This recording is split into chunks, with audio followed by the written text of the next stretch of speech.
Welcome into Rounding the Bases. Round the bases. Everybody knows Joe Goldberg. It's around the bases. Everybody knows Joe Goldberg. He's a man, goddamn is he. Welcome into Rounding the Bases with Joel Goldberg. I am, of course, Joel, and the podcast, as always, about culture and leadership with a baseball twist.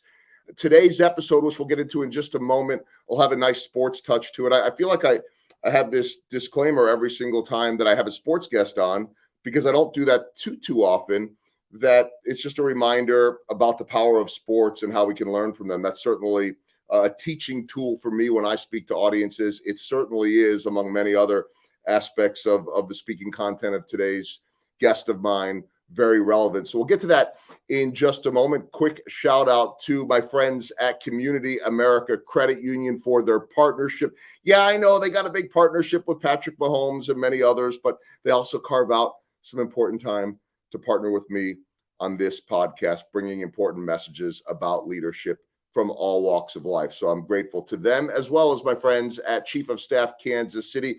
They're placing employees, helping employers throughout the country, making connections that matter. Check them out at chiefofstaffkc.com. As for today's episode, we're going to hear the incredible story of a former athlete who learned to fail forward. His football career was a charmed one. In college, he was a two-time all-conference offensive lineman and also the MVP of his senior year. And in 2003, his dreams of playing in the NFL became reality when he was drafted by the Jacksonville Jaguars, and his athletic success helped pave the way for a lucrative commercial construction endeavor. But within a decade, a business deal gone awry left him without a home or a car, just a choice. It was then that Marques Ogden traded 8 figures in revenue for $8.25 an hour to moonlight as a janitor. Even though the work was humble, it was his first step forward on the path to rebuilding the life he envisioned for himself.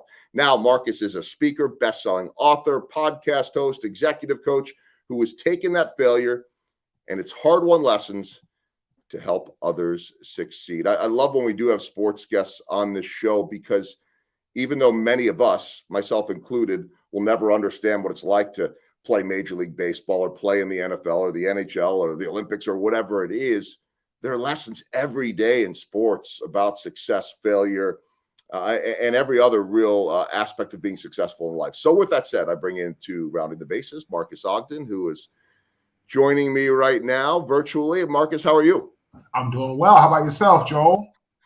I'm doing well. I'm excited. I'm on a little bit of, at least as I'm recording these right now, on a run of some really interesting sports guests. A couple that have gone into business from the baseball and hockey world, another from Ultimate Fighting. I've had some NFL guests on this show. I've always thought that offensive linemen, or in your case, former offensive linemen, are oftentimes the most fascinating pieces of a football team, because the average person doesn't quite know what they do. They don't know all the work that goes into it. They don't get all the attention, but without them, everything goes pretty poorly quickly. The quarterback can attest to that. The offensive coordinator can attest to that. But I'm just curious how much your background as an offensive lineman and in the NFL, where you are under the radar as some of the biggest guys, helps set you up for the rest of life. Well, what it taught me a lot about, Joel, is teamwork and continuity. As a matter of fact, this will be the first podcast where I've ever made this announcement. I just got the letter about maybe 5 minutes ago. I've been inducted to the Howard University Athletic Hall of Fame for my time at Howard as an offensive lineman, both on the football field, what I did, and academically. And it's amazing. I was talking to one of my former O-line teammates last night from Howard, and we were chatting. I told him about that this morning. And then he sent me a picture of one of my other old teammates, who's now the O-line coach at Howard University. He was working at Norfolk State, a couple other schools, phenomenal guy, great coach. And now he will be at Howard as the O-line coach, where he belongs. I think, if he's not going to go up to a Division I level or the NFL, happy to see Brandon Torrey coaching O-line at Howard. So the O-line is absolutely, really a phenomenal piece of the football puzzle, because when you have a great O-line, right, Joel, the whole offense moves with much more smoothness and continuity. That's kind of why the Rams were able to win the Super Bowl this year, because they had great continuity, they had great timing, and they were able to work together as a unit to open up the holes for Cam Akers and to give Matt Stafford all the time he needed, which allowed them to win the football game. And the Cincinnati Bengals did a really great job this season with what I thought was a below average O-line. But at the end of the day, when it came down to it in the last few minutes of the season, they couldn't get it done. And that's the difference between, I think, becoming a winner in sports and in life and not hitting your goals, is the lack of continuity in that regard. It's the backbone of a football team. And, you can certainly talk, we always talk about defense in football and all of that, but without that offensive line, without that continuity, it's the glue. There's a reason why almost every quarterback thanks his offensive line. Every good running back thanks his offensive line for opening up holes, not just because it's something you're supposed to say. It looks good. It sounds good. It's because they know without the right guys up there, they're in trouble, and they're not, and it's 3 and out every single time. And that to me is so much. And, you and I speak to companies about some similar topics too, culture and leadership. Without those type of people in your company who usually don't want the recognition, but that if they're not there, if they're sick, if something, they're impossible to replace. So to me, there's so many similarities to this. Now you add in your life-changing story. And I've got to think, I could see it in your videos, your promo stuff, that you have this passion, you have this desire, this purpose. And I'm putting words in your mouth, so I'll let you correct me or change it however you want, of this after football life, of this after business life, of helping change others. How accurate is that? I mean, it's everything. I mean, like you said, in order to have a culture, you need to have people who are the frontline leaders, but also people that do the grunt work, what I call the frontline work. And that's what O-linemen really are. They do the frontline work, the thankless work, to give the running backs, the receivers, the quarterbacks the glory. Happens that same way in business, right? Every business needs great leadership, but every business must also have frontline workers. If you don't have frontline workers to work in what I call the trenches, you're not going to have an organization, I feel, that's going to hit maximum results. And I live by this model: maximum effort times maximum effectiveness equals maximum results.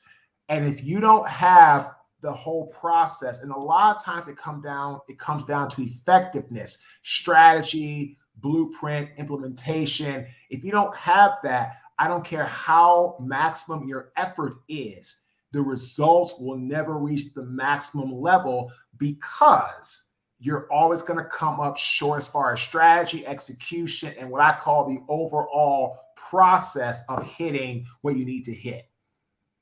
I love that. And, it's also relatable. I mean, one of the things, so I've been on TV for 28 years and in baseball the last 15. So I don't have the experiences that you did.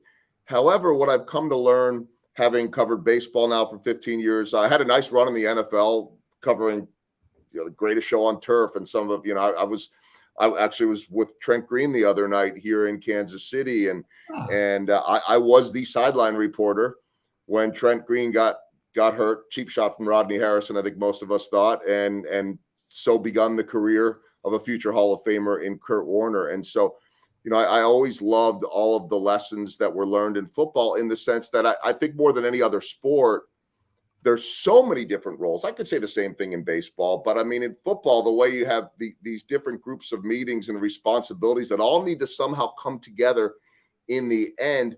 And going back to the whole company thing again, it's no different than a company, and figuring out how to mesh these people together, often from different backgrounds that have different purposes, but all, what do we always say, like pulling in the same direction, that type of stuff.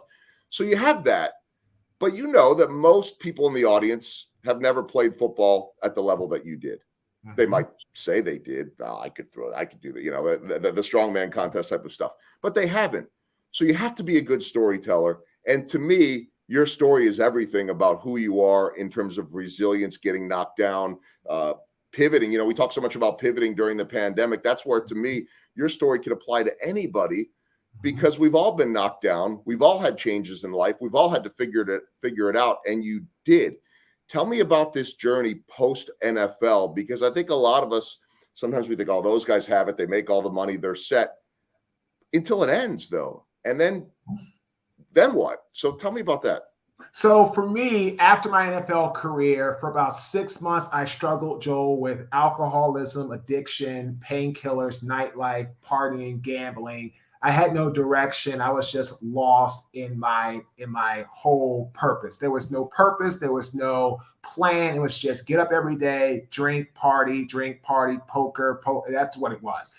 Finally, after about 6 months, I put the bottle down and I got into construction. Started off in small concrete demolition. Then we evolved into massive, site work, earthwork, grading, utilities, sediment erosion control. We became the largest African-American subcontractor in the city of Baltimore and the state of Maryland for 2 years.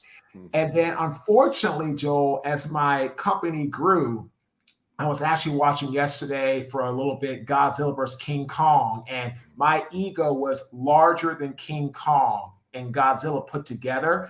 And I felt that everything I did was right.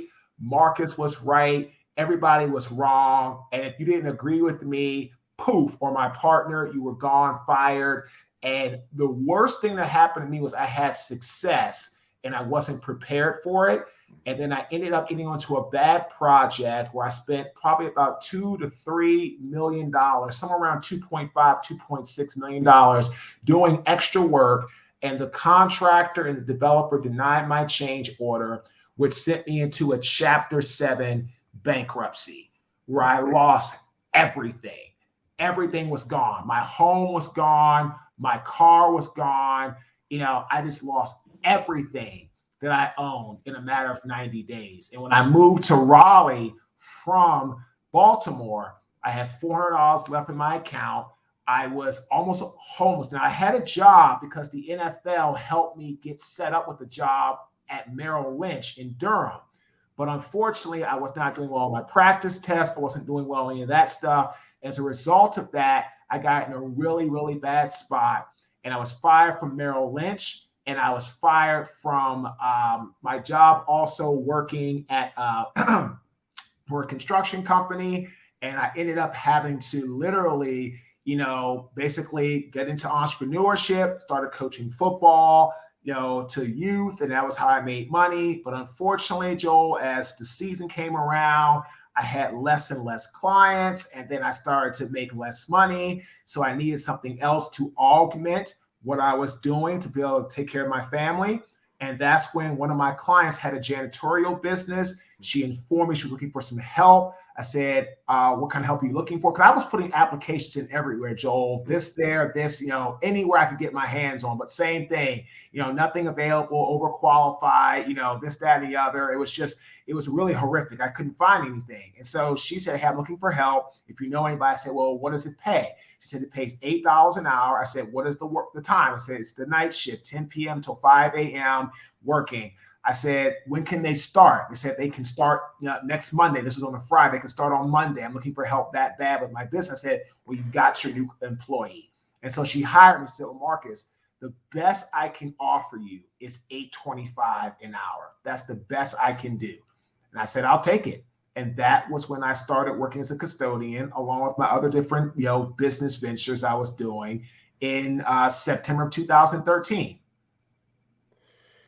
It's remarkable, and especially coming from someone that was making the type of money that you were in the NFL. And I know, offensive linemen aren't getting paid like Tom Brady or the quarterbacks or the running backs, but when you're established, you're doing well, and certainly that helped for a little while with the post NFL life until that ran out quickly, and now suddenly you find yourself working this janitorial job. We're talking about a man that was educated at a prestigious university that played at the highest level of the NFL. I'm just curious what your mindset was, because I know that as a former high level athlete, that you had to have that look, if you could survive 2 days at all those levels and all the work and the heat and all that type of stuff and the grind of 4 quarters, I know that you have it in you somewhere to tough it out. But this is different, right? I mean, this is suddenly, I've got to think, not the physical part of the work, but the mental side of it of, I'm trying to build something else and I need to do this and survive for the time being. How did you grind through that? Well, what I figured out is that when I was the custodian making $8.25 an hour, and I tell everybody that job was a job that I needed. And it was a job that I am very thankful that I had, because without that job, Joel, who I am today probably doesn't exist, because there was no accountability, no responsibility in Marcus's life. Marcus was all about blaming other people, my partner's fault, the client's fault, the developer, my employees, everybody's fault but Marcus's.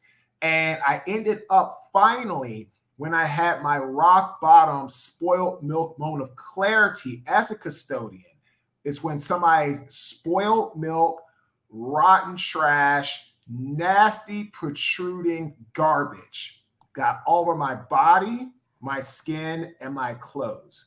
And that was the wake-up call, and that was the mindset reshift that I needed, Joel, to get back on track.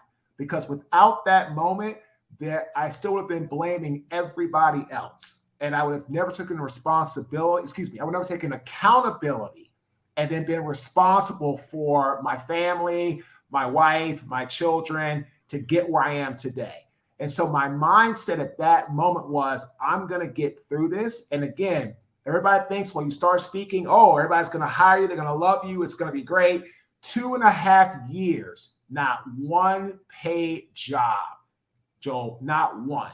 Got my first paid job April 2016 with Miller Mock College in Wilmington, North Carolina.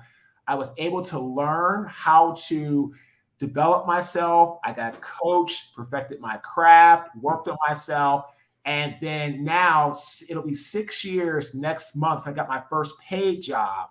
We now work for 35 Fortune 500 brands as a speaker. We are a 4-time author, 3-time best-selling. The 4th book has not been released yet. It's still in pre-order. We are a contributing author to. The other book we were contributing author to, Pivots, Persistence, and Game Changers, was a bestseller in 26 categories. And then our other 2 books that we wrote solely were bestsellers as well. We have our podcast. We do coaching. We do consulting, working on online courses, all that kind of great stuff.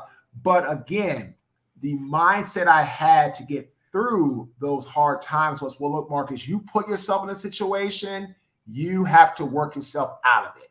No white knights coming. Don't even think about, and it was never even a thought, calling your brother, asking him to borrow money to get yourself back on track. Because what would that teach you? Calling my brother, asking him to loan me, X amount of dollars. What do I learn, Joel? Nothing. So I got myself in the mess, right, Joel? I had to get myself out of the mess.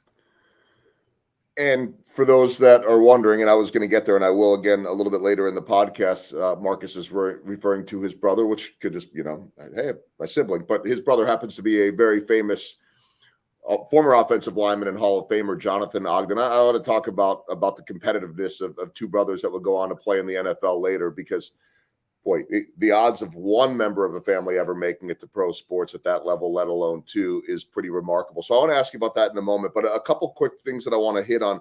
One of the topics that I talk about a lot when I'm speaking to companies in terms of culture is accountability. You just touched on it. And I always like to say it like, we always say there's no I in team, but there is an I in accountability. And an I in accountability stands for, it's on me. I got this. I got you. And that is what you're talking about, what you had to do. And I know that in your demo reel video, there is some powerful stuff in there about accountability. And I think, again, getting back to the whole, maybe not everyone or most people in the audience haven't played football, but they can relate to a topic like accountability. They can relate to a topic in terms of teamwork or building trust or all of those type of things. So what is your message? If you were able to eventually become accountable to yourself, how do you teach your audiences of all types of businesses, all types of roles, to be accountable to their team? So what I tell people is, Joel, excuse me, is you said it best. Accountability starts with you. But if you want people to actually have trust in you, not belief, because belief is you hope someone's going to do something. Like you have that belief that you hope they're going to get something done. When someone trusts you, they know without a doubt you're going to get it done. So you leave somebody to watch your children for the night with your wife or spouse to go out. You don't have belief in your babysitter to watch your children. You trust them without hesitation. And the way you do that is you become responsible to your team. And that's an external promise to them that you're going to do what you need to do, right, Joel? So then they can do what they need to do. So accountability will breed and will create responsibility.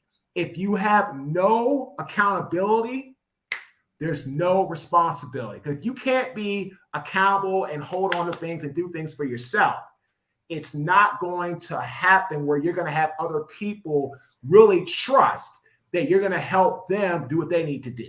So in order to get that whole conduit going, you have to show up daily. You have to be consistent.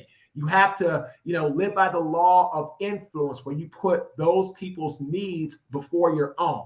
And that's the way that you build trust. Again, the way in which accountability will create and breed responsibility is through consistency, discipline, and focus. If you don't have that, forget it. I want to follow up with that trust topic as well. I so firmly agree with you. Trust and accountability are linked together. They go hand in hand, right? And you also, they are not check the box items. Once you build trust, it doesn't mean you're good forever. You have to continue to work on it every single day. I know that you saw that every day in football. You've seen it every day in business too. If you don't have the trust of the rest of those offensive linemen, if you don't have the trust of the offensive coordinator, the head coach, on and on, right? The running backs, are they going to fight for you? Do they have your back? Or is there going to be accountability?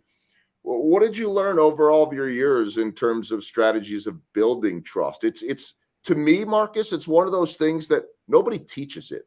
And I ask every audience, did anybody raise your hand? Anybody ever take a class on trust in college? I have yet to have anybody raise their hand, yet I think it's one of the most important elements of life, but personally and professionally. What do you think? Here's the thing. That's a great question. I tell people you build trust through three things. I wrote this down because I love to have podcasts and ask me this because I keep track of it. Number one is competency.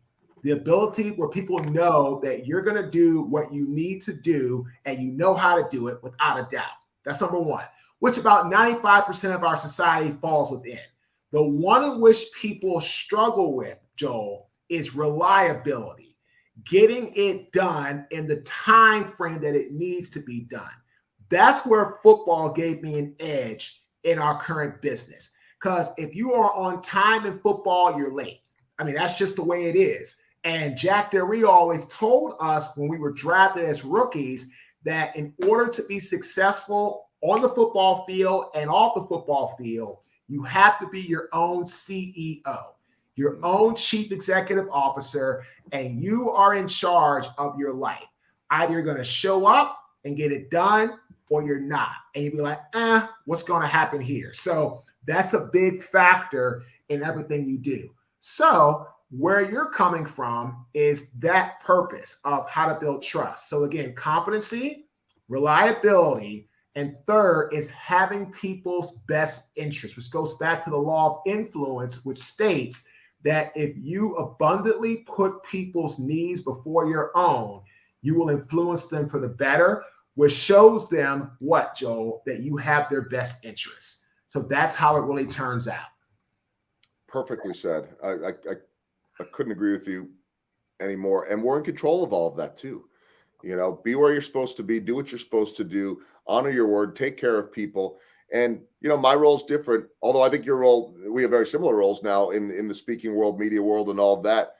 You're on every day and you're being judged every single day. And you could throw that trust away. You could throw those relationships away in a heartbeat. So they take work, but they're not difficult if you believe in it. I firmly it's not like I said, oh, I got to do this again. It's just part of who you are. If it's part of who you are, it's not a difficult thing. That's at least my thought on that. I want to hit you with my baseball themed questions. I don't know if you were a baseball guy growing up. Those 6'3". I'm a huge baseball guy growing up.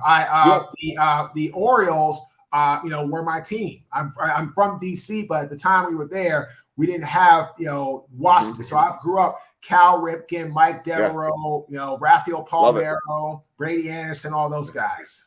One of my favorite ballparks in the country still stands the test of time is Camden Yards. I absolutely love that place. We haven't traveled in 2 years. We're going to be traveling in 2022 again, post-ish pandemic, however you want to say it. And I'm so excited to get back to a place like Camden Yards because it's beautiful. The warehouse and I've seen, met Cal Ripken and Jim Palmer and all those guys. Okay, I can drop all those names, which will mean more to you than others since you're, a Baltimore guy, a DC area guy, I should say. But okay, I was just thinking 6'6", 300-pounder back in the day. If you were stepping into the batter's box or not. But that really isn't the question. My question is baseball themed, professionally speaking, whatever it is, football, business, life. Life minus personal. I know it's easy to say like wife or whatever, but what's the biggest home run business-wise, professionally that you have hit?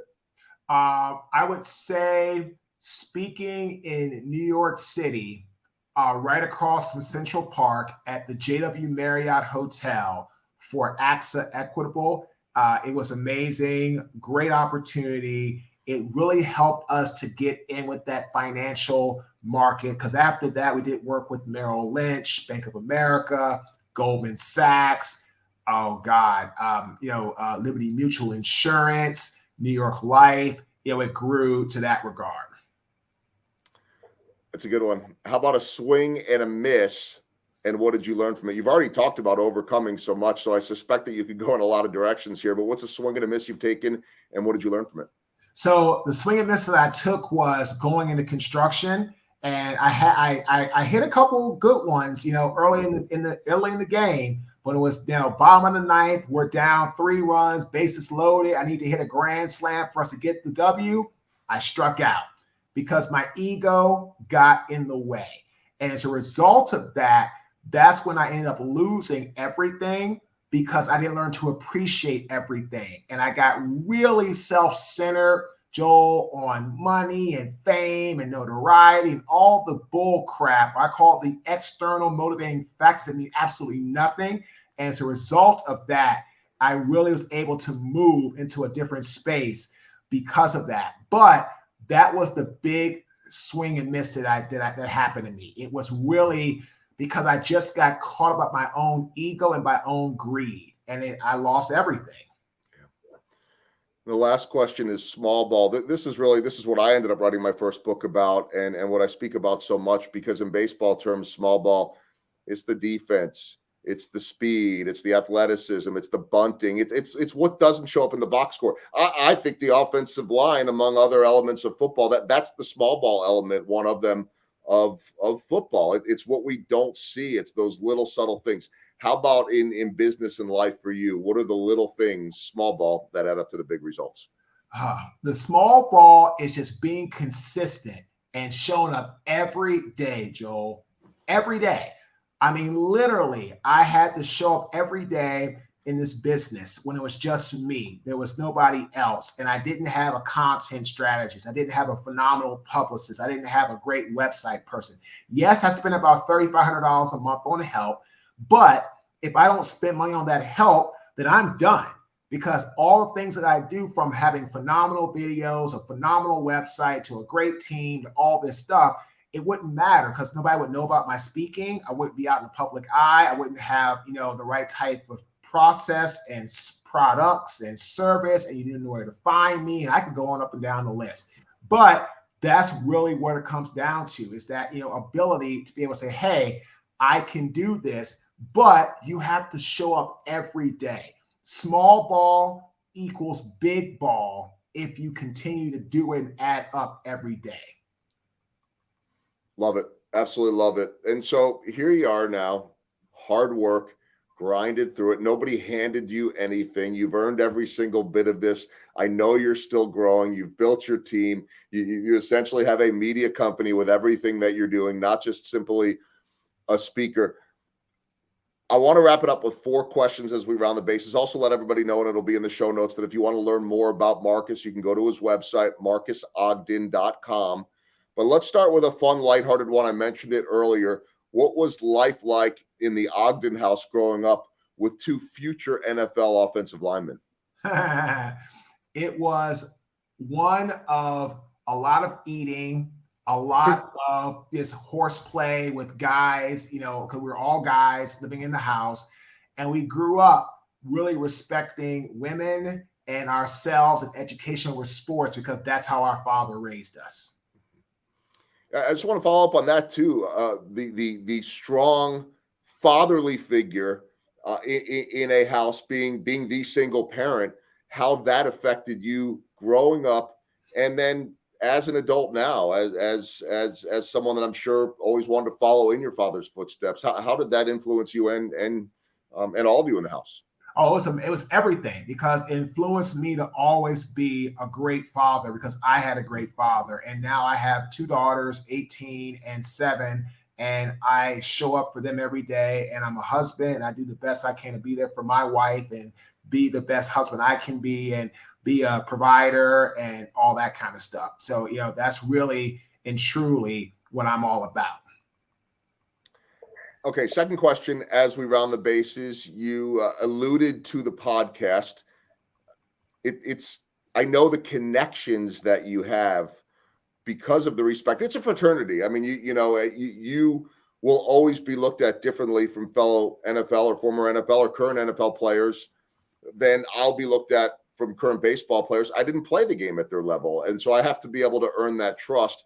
Not that you don't. Again, we all have to earn it, but you are part of that fraternity. You will forever be.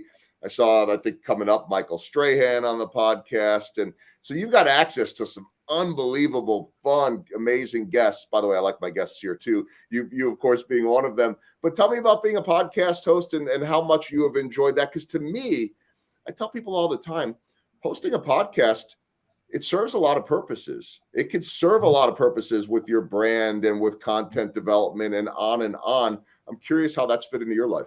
Oh, it's been phenomenal. Strahan's episode actually just went live today.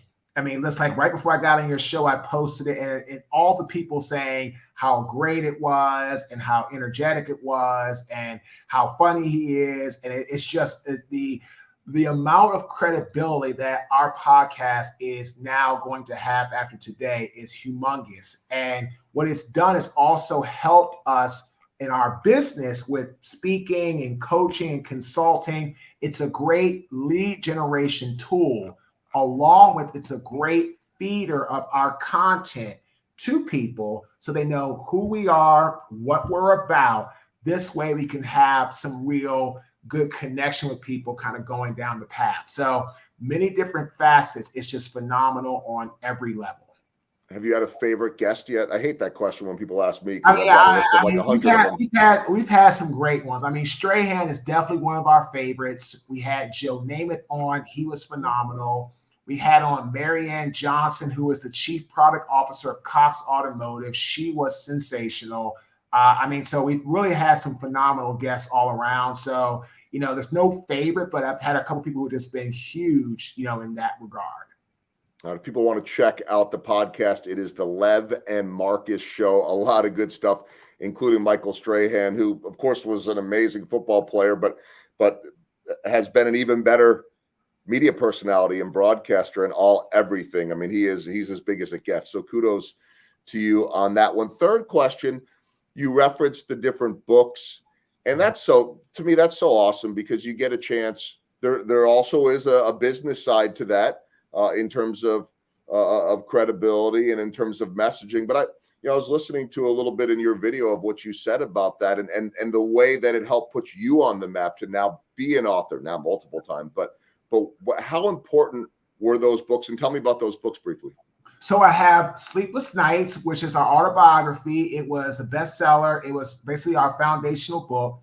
Then we had The Success Cycle, which came out January of 2020, which was really great, talking about ambition, drive, and hard work. Also another bestseller. Then we were a contributing author to Pivots, Persistence, and Game Changers, which came out October of 2021, which was a great book. Again, the bestseller in really many different categories. And then we also have another book. It's a leadership book that's coming out here in April of this year that we were also contributing author for. So writing these books, Joel, has been huge in us getting where we need to go and helping more people and creating the platform that people really can respect us and want to know us as a speaker, all that kind of good stuff. Again, a reminder to everybody, marquesogden.com. This episode will actually drop in April, right around when that book is coming out. So definitely check out the website and all of his books, and certainly the podcast, as I mentioned. So my walk-off, the final question, we'll see if this is a Cal Ripken Jr. home run to win it. He's big. I don't know if you've ever met him or not, by the way. He's a much bigger dude than people realize. Oh, yeah, he's not big. Yeah, he's right. Like 6'3", 6'4". Yeah, 6'4". Yeah. Which, you couldn't always see. Derek Jeter, same way. You couldn't see that when you're watching on TV. Then you get by them and you're like, man, that's a really big shortstop. But anyway, I just wanted to wrap it up. Your business has so many offerings, and your keynotes are the same way, which I want to congratulate you on, because it's not just one topic for you. You're able to offer a lot to different companies. And I wanted to sort of ask you about that, because the beauty to me of this profession in terms of being a motivational speaker is that it can, at least in my experience over the last 5 years, it can take you down paths that you didn't necessarily expect to go. You start with, hey, this is my speech, or I want to learn how to do this. I want to hire a coach. I want to develop content. And then you suddenly start opening doors and you see yourself going different places. So I know that you've got keynotes on culture, diversity and inclusion, leadership, marketing, and sales. Tell me about that. Is there a lane that you're most comfortable in? Is it bring you equal joy, all of them?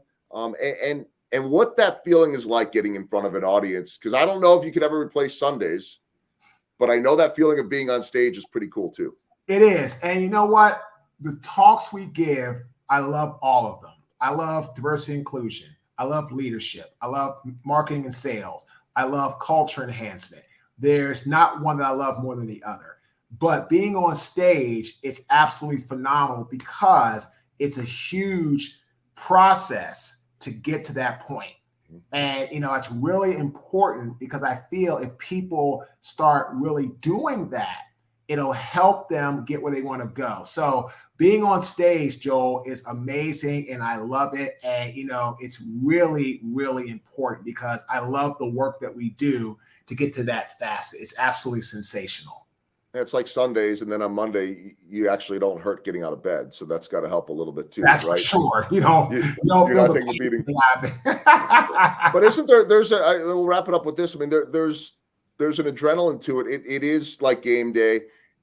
Most of the work, the preparation, the film work, or the content development in the case of the speaking, the relationships, the networking, that's all the hard work. To me, once you get on stage, it's like, let's go. It's game day at this point, and that's got to be just an incredibly exhilarating feeling, especially when you see the way it can impact others. Yeah, I mean, the prep work's always hard, and then getting up there and engaging people, great stage presence, and educating people, it's a lot of work, and it's a craft. And that's why I sucked in the beginning as a speaker, because I was really horrible at the whole facets. Today, I've gotten a lot better. I've been coached, and I did a speaking job in California about 10 days ago.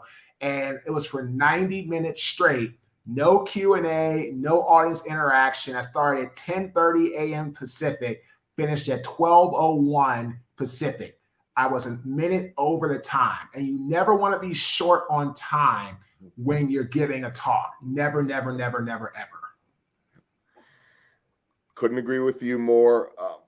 For anyone that wants to learn more again about Marques, check out his website. It is all there. The books, the story, the keynotes, all the different offerings, podcast, marquesogden.com, marquesogden.com. Congrats on all your success and just such an incredible story of resilience. And I think that it will be one that anyone can be inspired by, regardless of the football background. You have such a strong messages to share with others. So I really appreciate you spending time on rounding the bases. Continued success, and I look forward to seeing all your progress. Thanks, Marques. Thanks, Joel. Appreciate having me, man. Thanks a lot.